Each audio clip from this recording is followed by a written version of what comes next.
Global star Priyanka Chopra హైదరాబాద్లో అడుగుపెట్టడంతో ఒక్కసారిగా news వైరల్గా మారింది. మహేష్ బాబు ఎస్ఎస్ రాజమౌళి కాంబినేషన్లో రూపొందుతోన్న SSMB 29 ప్రాజెక్ట్ ఇటీవల పూజా కార్యక్రమాలతో స్టార్ట్ అయింది.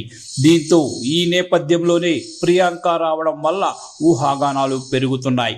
రాజమౌళి మూవీపై భారీ అంచనాలు ఉన్న తరుణంలో ప్రియాంక నగరంలో కనిపించడంతో ఈ చిత్రానికి సంబంధం ఉందేమోనని ఫ్యాన్స్ ఆసక్తిగా చర్చించుకుంటున్నారు.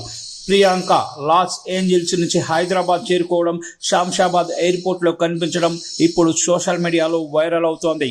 మహేష్ బాబు సినిమాకు కథానాయికగా నటించనుందనే వార్తలు ఇప్పటికే చక్కర్లు కొడుతుండగా లుక్ టెస్ట్ లేదా స్క్రిప్ట్ డిస్కషన్ కోసం అయి ఉండవచ్చని అంటున్నారు. కానీ ఇప్పటి వరకు దీనిపై అధికారిక సమాచారం మాత్రం వెలువడలేదు. ప్రియాంక గతంలో రామ్ చరణ్ తుఫాన్ చిత్రంతో టాలీవుడ్ ప్రేక్షకుల్ని ఆకట్టుకోవాలని ప్రయత్నించింది. కానీ ఆ చిత్రం పెద్దగా ఆడకపోవడంతో దక్షిణాదికి దూరంగా ఉండిపోయింది ఈ భామ.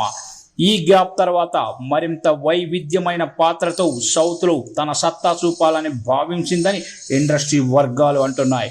ముఖ్యంగా SSMB 29 చిత్రం గ్లోబల్ వైడ్ హైప్ ఉండడంతో ప్రియాంక ఈ ప్రాజెక్టుతో మరిన్ని అవకాశాలు దక్కించుకోవాలని చూస్తోందని తెలుస్తోంది.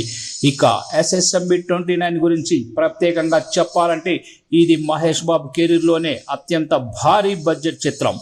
1000 కోట్ల బడ్జెట్తో ఈ చిత్రాన్ని నిర్మించడానికి దుర్గా ఆర్ట్స్తో పాటు ఓ హాలీవుడ్ ప్రొడక్షన్ హౌస్ కూడా భాగస్వామ్యం అవుతోందని సమాచారం. రాజమౌళి తండ్రి విజయేంద్ర ప్రసాద్ కథ అందిస్తుండగా MM కీరవాణి సంగీతం సమకూరుస్తున్నారు.